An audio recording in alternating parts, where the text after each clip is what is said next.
Hello everyone, आज हम करने वाले हैं रेस्पिरेशन इन एनिमल्स। बड़ा ही interesting topic and it comes as a second part of the lesson life processes.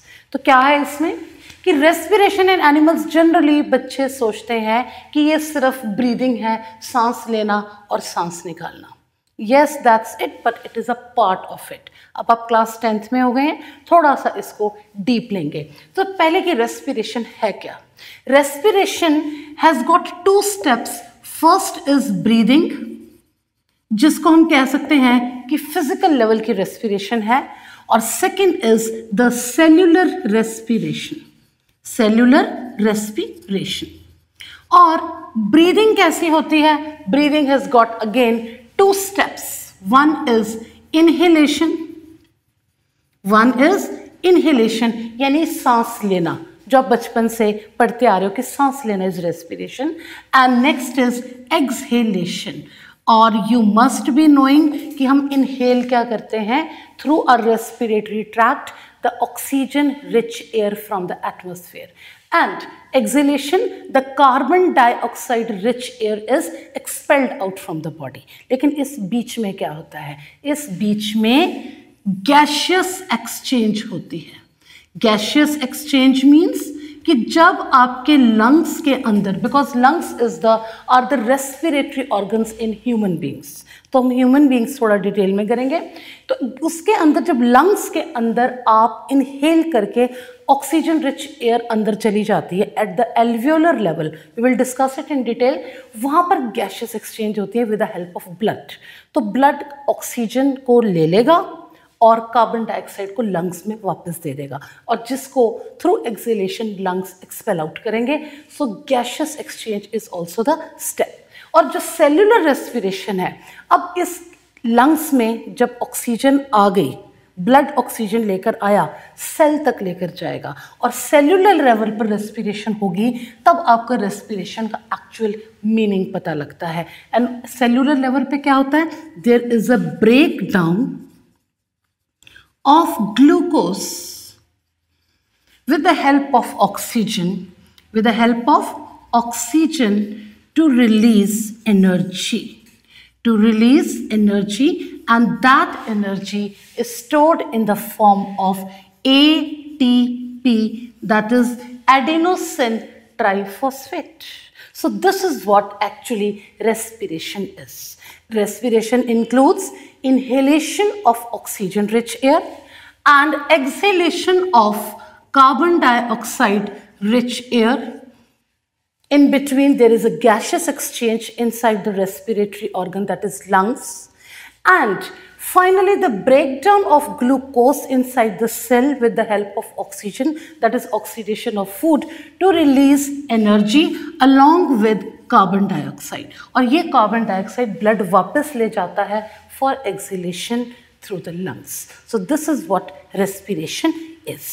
So respiratory organs in human beings, जो respiratory main organ है in humans, those are the lungs, right? अब ये lungs है क्या? They are the 2 almost triangular muscular organs which are enclosed in the chest cavity. अब ये chest cavity क्या है? अब आप देखिए कि आपकी जो चेस्ट कैविटी है, it is made up of ribs. ये जो पार्ट्स मैंने बनाए हैं, ये क्योंकि यहाँ से रिब्स हमने हटा दी। हियर आई विल शो, ये जो आपकी रिब्स होती हैं, राइट?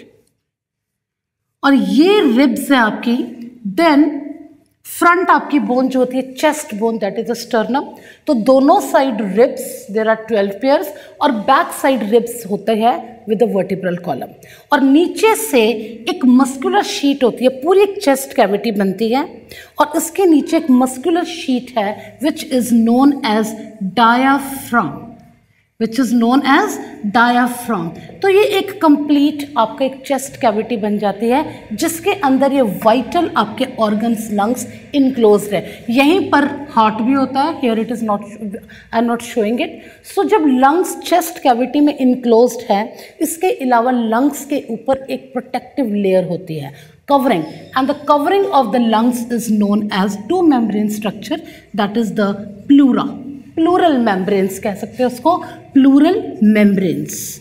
और जब दो मेम्ब्रेन्स होंगी, दो मेम्ब्रेन्स के बीच में थोड़ी सी स्पेस होती है, that is known as pleural cavity, that is known as pleural cavity.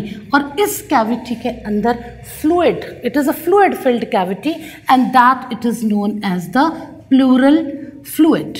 और इसका काम क्या होता है, एक तो कवरिंग लंग्स को प्रोटेक्ट करती है, और उसके बाद जो जो प्लूरल फ्लूइड है, it prevents the lungs against the mechanical shock, against the mechanical shock. तो आप कह सकते हो कि the pleural membranes, pleural fluid and the chest cavity, the rib cage, that helps that protects the lungs against any kind of injury या किसी भी तरह का mechanical shock. So this was all about how the lungs are placed. अब हम पढ़ते हैं कि respiratory tract होता क्या है, right? Inhalation और exhalation के बाद हम अब आ गए human being के respiratory tract पे. So this is the diagram of NCERT, very simple to draw. और इसमें जो organs हैं, आपको सारे लाइन वाइज सारे organs पता होने चाहिए. First is the nostrils, जिससे कि आप सांस लेते हो, right? The two holes in the nose, they are the nostrils. और जब air अंदर जाएगी, अंदर वाला जो tract है, जब आप सांस लेते हो, you can breathe it. ये जो अंदर वाले, these are known as the nasal chambers. और यहाँ से हवा होती हुई जाएगी, आपके गले में टच करती है. आप ज़रा ब्रीथ करके देखो, और गले में जहाँ पीछे हवा लग रही है, that portion is known as pharynx. इसको फेरेंजियल रीजन भी बोलते हैं, जहाँ वहाँ पर टॉन्सिल्स भी है. जब आपका गला खराब होता है, इट इज़ दिस रीजन. एक बार दोबारा सांस लेकर देखिए, और वहीं पर वो हवा टकराती है. एक और काम करके देखिए, आपके मुंह में जो सलाइवा है, जरा सलाइवा को स्वेलो करके देखिए, राइट? उसी पॉइंट पे सलाइवा भी टच होता है, और उसी पॉइंट पे जब आप ब्रीद करते हो, breathe in, that is inhalation, हवा भी यहाँ टच होती है. This region is the pharynx, right? और उसके बाद जब ये एयर अंदर जाएगी, that is the windpipe. जो फर्स्ट पार्ट है आपका, opening of the windpipe is known as the larynx. ये वाला पोर्शन ओपनिंग. लेकिन ये जो लैरिंग्स की ओपनिंग है, sorry this hole is larynx, इस ओपनिंग को आप कहोगे glottis. Glottis, the opening of the larynx is glottis. लेकिन इस ग्लॉटस को कवर करने के लिए एक फ्लैप होता है, which is known as epiglottis, which is known as epiglottis.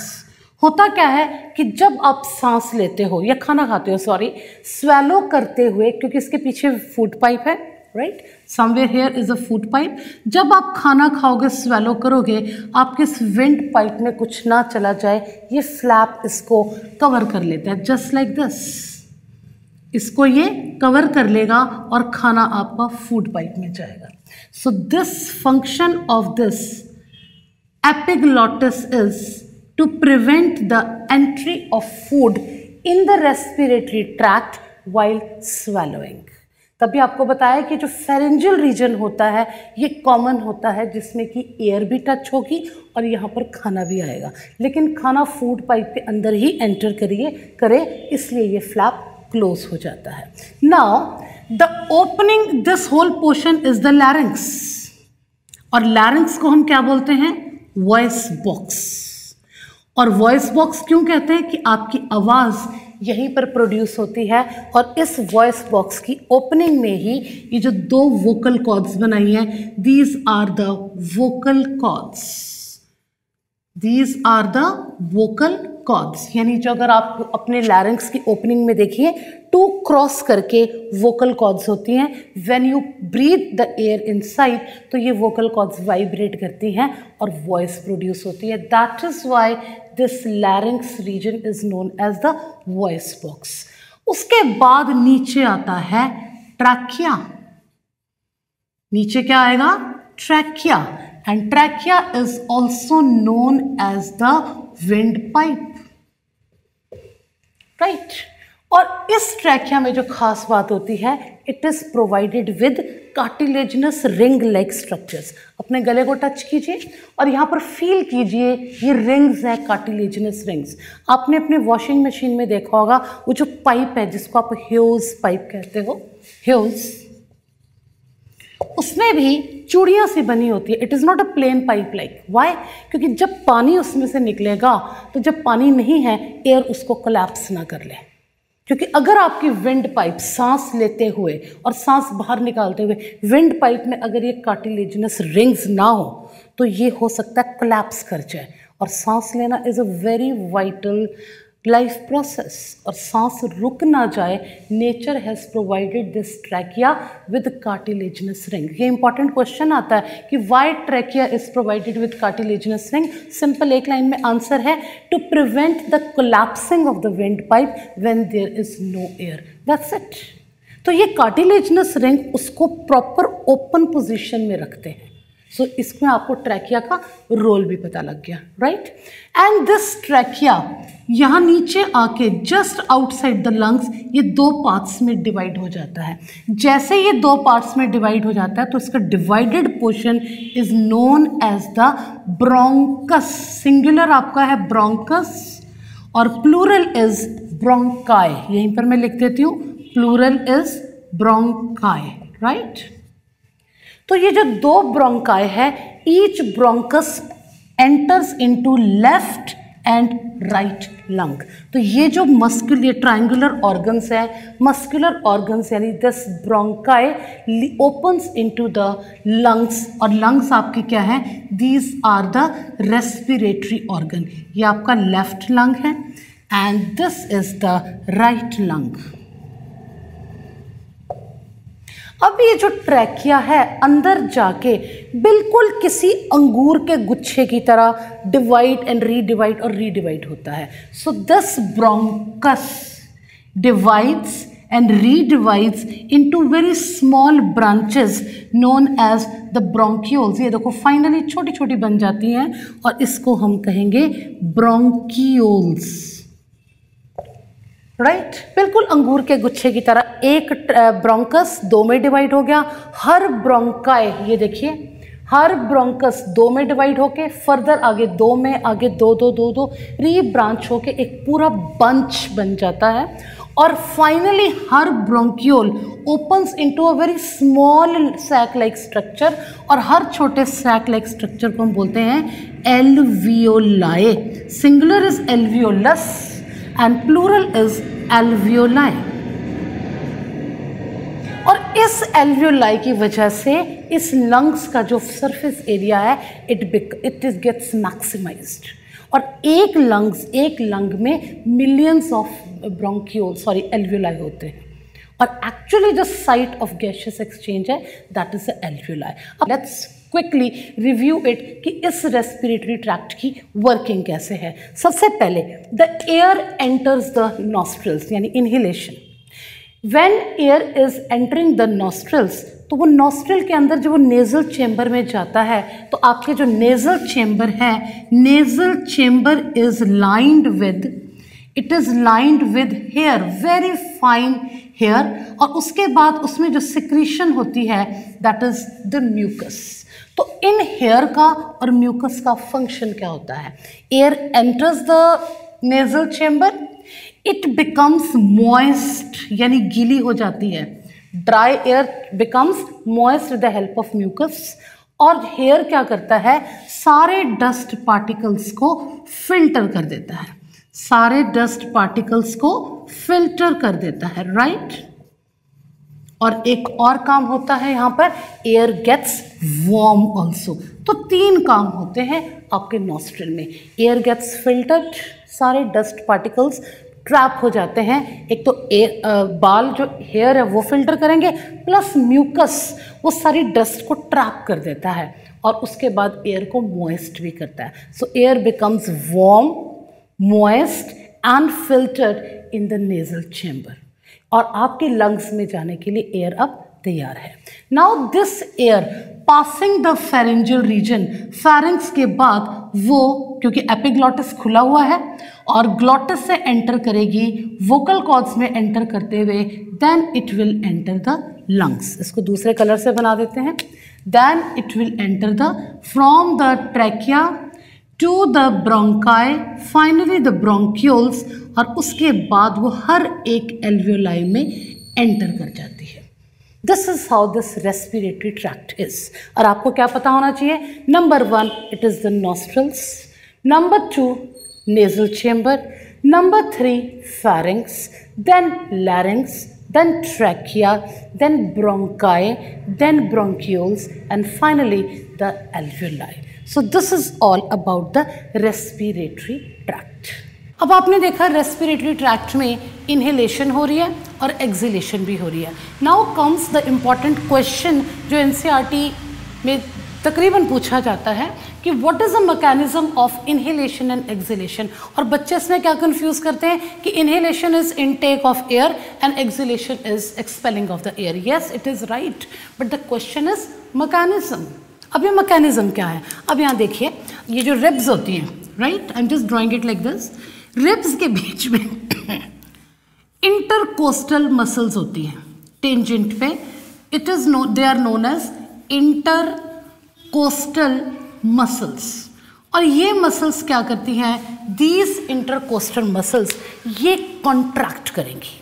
These intercostal muscles will, सबसे पहला स्टेप है कि द मसल्स विल कॉन्ट्रैक्ट, और कॉन्ट्रैक्ट करने से क्या होगा?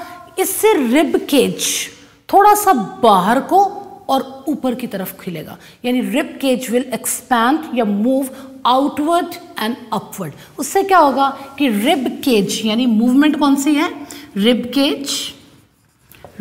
Cage will move outward and upward, और उससे क्या होगा? रिब केज की जो कैविटी है, यानी chest cavity will increase in volume, यानी उसकी वॉल्यूम इंक्रीज हो जाएगा, increase in volume, and accordingly lungs will also expand. एक और काम होगा, जो डायाफ्राम है, डायाफ्राम जो अंदर कॉन्केव साइड होता है वो स्ट्रेट हो जाता है। जब वॉल्यूम इंक्रीज होगा तो what will happen to the pressure of the air? Air pressure will decrease, यानी there will be reduction in the air pressure, reduction in air pressure. और एयर प्रेशर में जब रिडक्शन होगी तो नॉस्ट्रल में से air will rush inside the lungs, and that is a mechanism of inhalation. I'll quickly recap. The intercostal muscles present in between the ribs वो contract करेंगी, and with that contraction the ribs will move upward and outward, और diaphragm बिल्कुल सीधा हो जाएगा contract करके। उससे क्या होगा? आपकी चेस्ट कैविटी काफ़ी एक्सपैंड हो जाएगी। जैसे याद है आपको, जब सांस लो यू कैन ब्रीथ इन, आपकी पूरी चेस्ट कैविटी एक्सपैंड होती है। तो जब एक्सपेंशन से वॉल्यूम इंक्रीज होगा और वॉल्यूम इंक्रीज से एयर प्रेशर कम, तो अंदर अगर एयर कम है so it will help in inhalation. और एक्सहेलेशन में जस्ट ऑपोजिट कैसे होगा? जहां पर इंटरकोस्टल मसल्स कॉन्ट्रैक्ट कर रही हैं, now for exhalation intercostal muscles relax करेंगी, राइट? और रिलैक्स करने से रिब केज अब इनवर्ड और डाउनवर्ड मूव करेगा, क्योंकि अब रिब केज ने कॉन्ट्रैक्ट करना है। So rib cage will move inward and downward, और जिससे क्या होगा कि the chest cavity, volume of the chest cavity will decrease. So decrease in the volume of the chest cavity, right?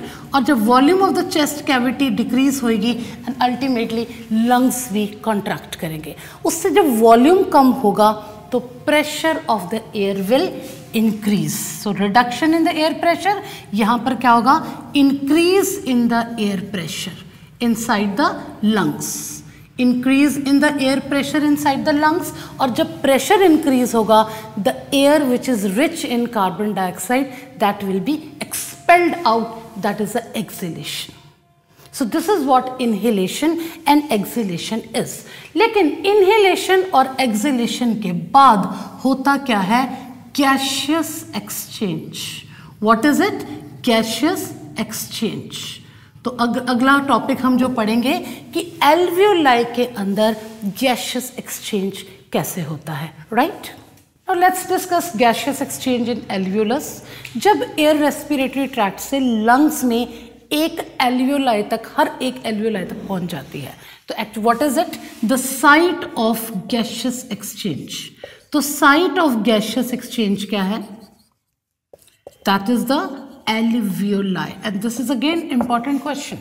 So alveoli के अंदर during inhalation oxygen rich air आ चुकी है, and alveoli is the wall of the alveoli is very thin, so you can write thin alveolar wall, very thin, almost single celled thing. और यहाँ पर जो capillary है they are also very thin, और इस capillary में body tissue से blood आया है which is carbon dioxide rich.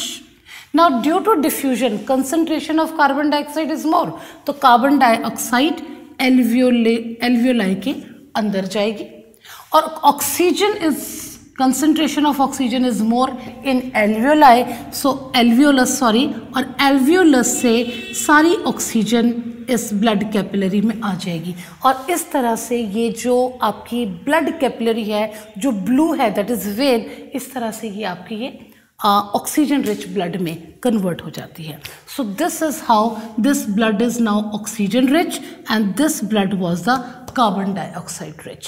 So this is how gaseous exchange inside the alveoli or at the alveolar level takes place, right? And now this blood will carry the oxygen to the various tissues. अब respiratory tract से oxygen आ चुकी है cellular level पर, right? This is the cell nucleus. यहाँ पर आ गई oxygen और blood ही लेकर आया है glucose.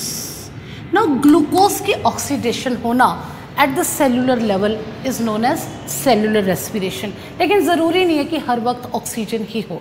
उसी हिसाब से हमारे पास cellular respiration is of two types, one is aerobic respiration and second is the anaerobic respiration.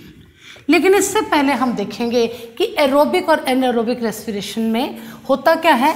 We have got glucose जो कि आपका है 6 carbon molecule. 6 carbon molecule means इसके मॉलिक्यूल में 6 कार्बन एटम्स है, और सेकंड आपके पास है that is pyruvic acid. Pyruvic acid, और पायरुविक एसिड क्या होता है? It is 3 carbon molecule. इसका फॉर्मूला आपको याद करने की कोई ज़रूरत नहीं है। 3 carbon molecule means 3 carbon atom इस मॉलिक्यूल में होते हैं। लेकिन इसके what happens in aerobic respiration, सबसे पहले ध्यान दीजिए, this glucose is first converted into pyruvic acid, और इसको हम पायरुवेट भी बोलते हैं, यानी 6 carbon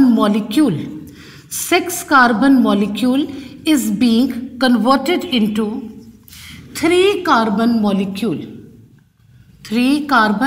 molecule and this step takes place inside the cytoplasm.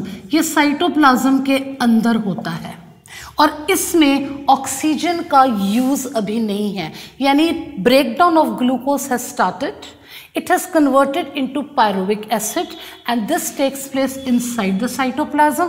इसमें ऑक्सीजन का कोई रोल नहीं है, और इस स्टेप को हम बोलते हैं ग्लाइकोलिसिस। आपसे क्वेश्चन पूछा जा सकता है what is glycolysis? It is a conversion of 6 carbon molecule that is glucose into pyruvic acid which is a 3 carbon molecule and this takes place inside the cytoplasm.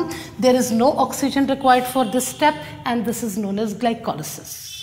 अब देखिए, अगर पायरुविक एसिड आपके किसी normal cell में है जिसमें कि respiration हो रही है aerobic respiration, so what is aerobic respiration? Aerobic respiration is that respiration in which the glucose molecule is broken down with the help of oxygen, and it is completely, there is a complete breakdown and conversion of, and it is converted into energy, यानी full energy मिलती है. How? First step is same in aerobic respiration, conversion of glucose into pyruvic acid.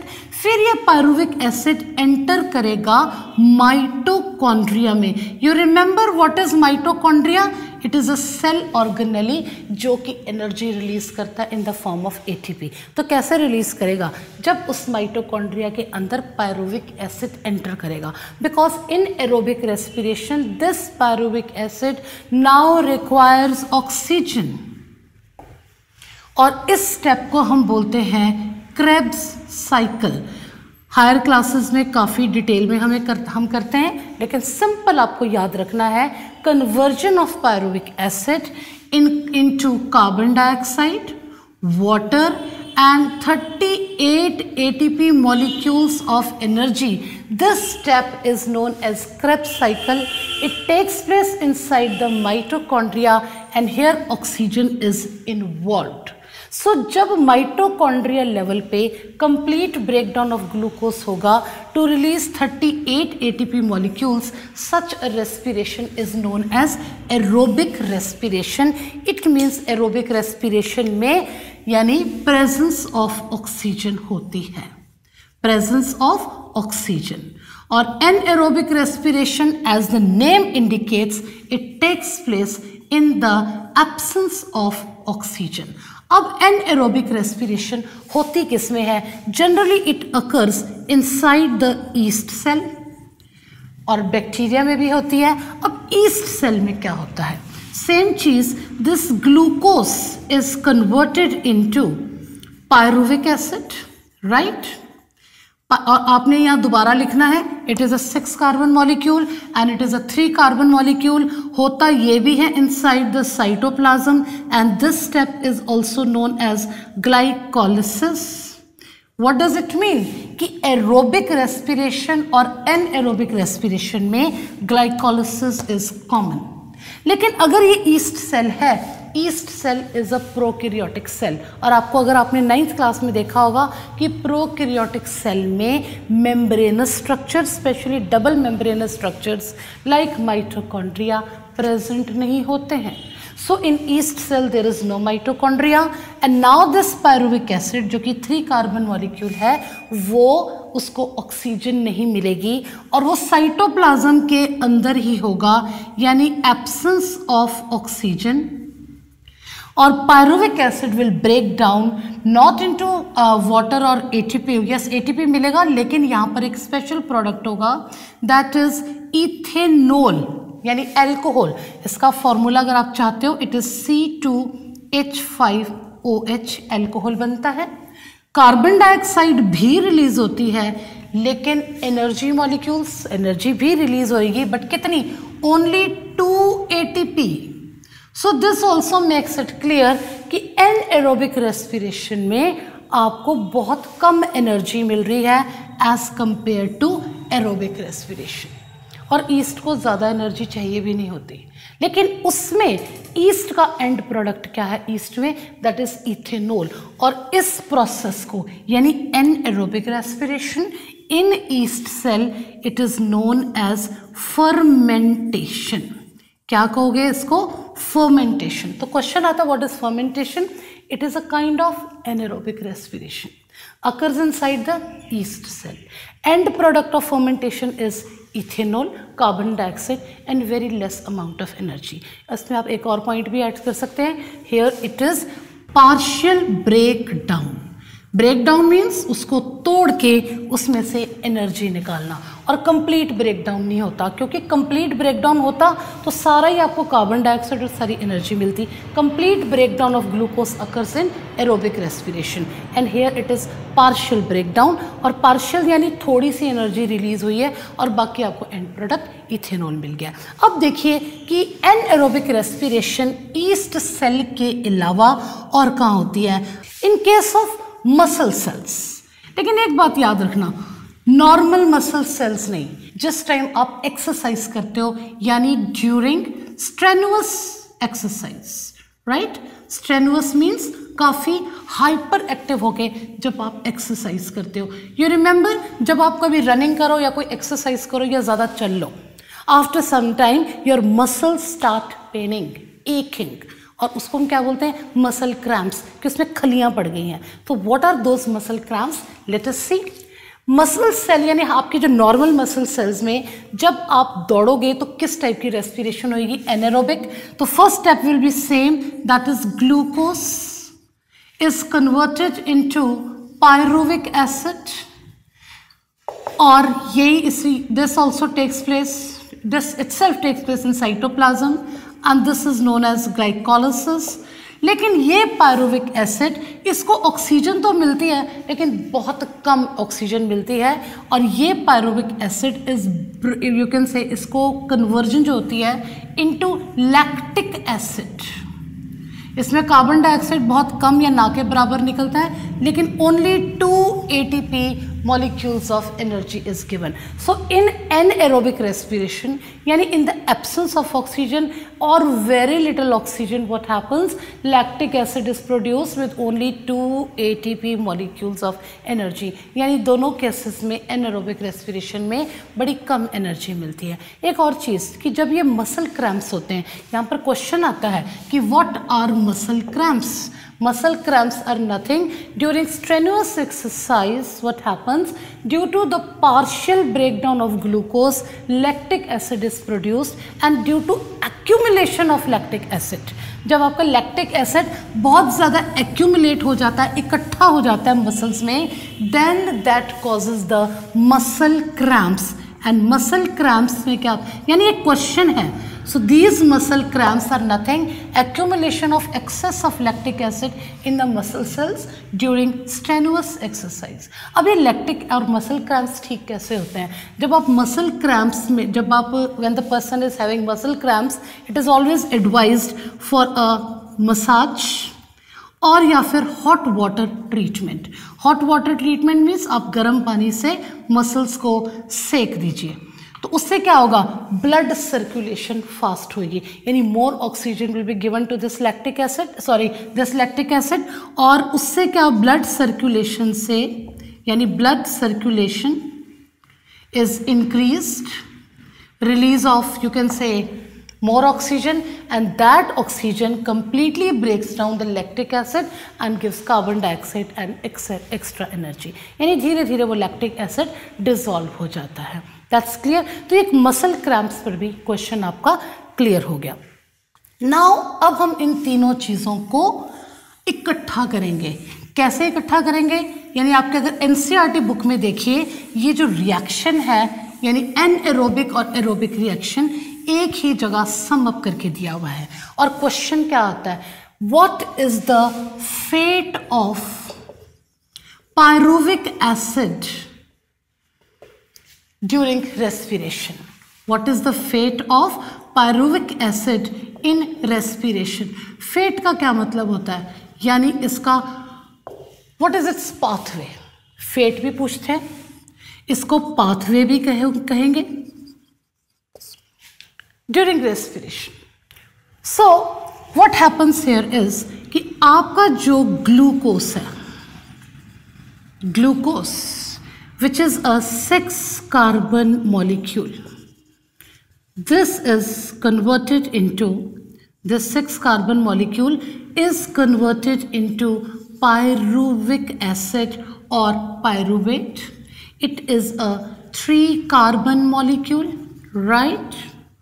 अब तो आपको याद भी हो गया होगा, and this step takes place inside cytoplasm, और साइटोप्लाज्म में इस स्टेप को हम बोलते हैं ग्लाइकोलिसिस, और इसमें ऑक्सीजन का कोई यूज़ नहीं होता। तो एरोबिक रेस्पिरेशन में और एनएरोबिक में दिस स्टेप इज़ कॉमन। यानी what is the fate of pyruvic acid? अब पायरुविक एसिड का क्या होगा? If it is present in normal cell तो then it will enter inside the mitochondria, और जब माइटोकॉन्ड्रिया में एंटर करेगा इसको हम कहेंगे aerobic respiration. What we will call it as aerobic respiration. Aerobic respiration, मैं इसको शॉर्ट लिख रही हूँ, in the presence of oxygen, और यहाँ पर होगा क्रेब्स साइकिल, यानी प्रेजेंस ऑफ, सारी इंफॉर्मेशन आप लिख सकते हो, प्रेजेंस ऑफ ऑक्सीजन। तो इसमें कंप्लीट ब्रेकडाउन है, you get carbon dioxide, you get water और 38 ATP molecule of energy. This is the fate of pyruvic acid in case of aerobic respiration in normal किसी भी सेल में। लेकिन अगर ये पायरुविक एसिड किसी ईस्ट सेल में है, इनसाइड द ईस्ट सेल, तो ईस्ट सेल में इसको हम क्या बोलते हैं, फर्मेंटेशन। सारी चीजों को हम सम अप कर रहे हैं in single reaction. So it's a recap. Fermentation. और यहां पर क्या है, नो ऑक्सीजन, नो ऑक्सीजन। और नो ऑक्सीजन का क्या मतलब होता है, एनएरोबिक रेस्पिरेशन। अब यहां पर इसको एनएरोबिक रेस्पिरेशन में इसको अंडरलाइन करती हूं so that you can differentiate it. और इसमें क्या बनेगा, ethanol C2H5OH plus carbon dioxide and 2 ATP molecule. So if pyruvic acid is inside the yeast cell, so this is its fate. लेकिन अगर ये pyruvic acid किसी मसल सेल में है, इन मसल सेल, राइट, लेकिन आपको याद रखना पड़ेगा ड्यूरिंग स्टेनुअस एक्सरसाइज, क्योंकि नॉर्मल केस में when you are sitting and talking, तब हमारी मसल सेल्स में एरोबिक रेस्पिरेशन होती है, right. So in muscle cell during strenuous exercise, again you can see this is anaerobic respiration, anaerobic respiration यानी minus oxygen, और यहां पर क्या बनेगा, lactic acid, lactic acid and again 2 ATP molecules of energy. So this is the sum up of the aerobic respiration and anaerobic respiration. Question क्या आता है, pathway of pyruvic acid, या कई बार पाथवे ऑफ ग्लूकोज भी कह सकते हैं, but आपको लिखना पड़ेगा कि first glucose is converted into pyruvic acid, it is a pyruvic acid which how it will go, which path it will follow depending upon in which कौन से सेल, कौन से किस ऑर्गेनिज्म के किस सेल में ये प्रेजेंट है, उस हिसाब से उसका pathway होगा. So this is an important question. So I have summed up like this, and this was all about the cellular respiration. क्योंकि respiration का main goal क्या था? To break down the food, और कौन सा food? Digested food, that is glucose, to release energy. और इसी energy को कोई भी organism अपने various day to day activities के लिए use करता है, growth के लिए use करता है और repair के लिए use करता है, right?